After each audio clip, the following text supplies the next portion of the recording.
Assalamualaikum warahmatullahi wabarakatuh.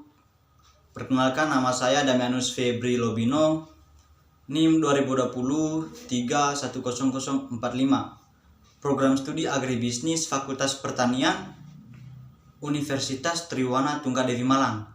Saya berasal dari NTT.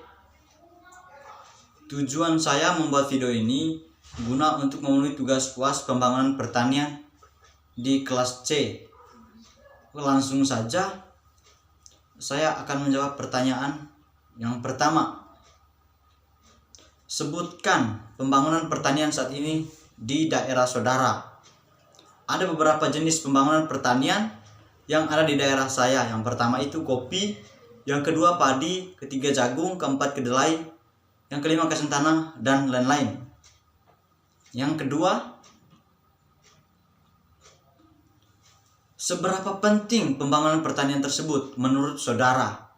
Pertanian mempunyai kontribusi penting terhadap perekonomiannya, yaitu kontribusi produk dalam sumbangannya terhadap produk domestik bruto dan juga kontribusi pasar. Nah, peran penting lain juga, yaitu dengan menyediakan kebutuhan pangan masyarakat setempat. Semakin meningkatnya jumlah penduduk, kebutuhan akan pangan juga semakin meningkat. Dan sekarang juga banyak masyarakat yang masih di bawah garis kemiskinan. Maka perubahan menuju yang lebih baik juga melalui pembangunan pertanian. Yang ketiga, bagaimana dampak pembangunan pertanian bagi masyarakat sekitar saudara? Nah, dampak pertanian saat ini dengan adanya COVID-19 tidak bisa dianggap remeh karena sangat terganggunya produksi pertanian masyarakat.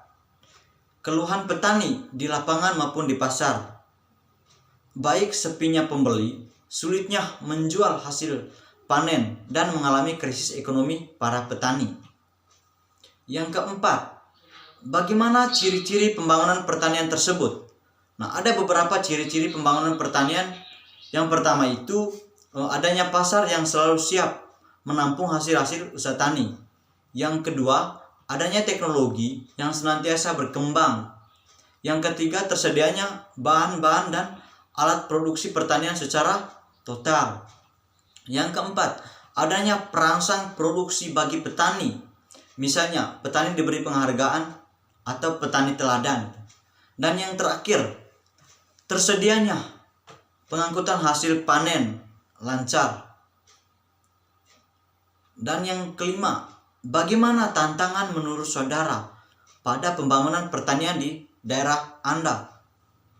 Nah, menurut saya ada beberapa tantangan pembangunan pertanian yang ada di daerah saya. Nah, yang pertama itu pengolahan lahan pertanian diperhadapkan dengan keterbatasan sumber daya manusia. Yang kedua, seringkali kebijakan pertanian yang dikeluarkan oleh pemerintah setempat tidak bersahabat dengan petani dan justru semakin meringankan atau memarginalkan mereka, seperti salah satunya mengimporkan beras yang ditempuh untuk menekankan laju inflasi, tetapi di sisi lain petani dikorbankan secara harga jual terlalu mahal. Yang ketiga, lemahnya patogram atau peningkatan kompetensi para petani dan penyuluh serta pengembangan kelembagaan petani. Yang keempat, sinkronisasi sektor pertanian dan pariwisata yang dilakukan pemerintah masih belum terjalin dengan lancar. Dan yang kelima, terjadi pola degradinisasi dalam kebijakan pembangunan nasional. Oke, baik, mungkin itu saja yang saya perlu jelaskan. Jika ada salah kata, saya mohon maaf. Terima kasih.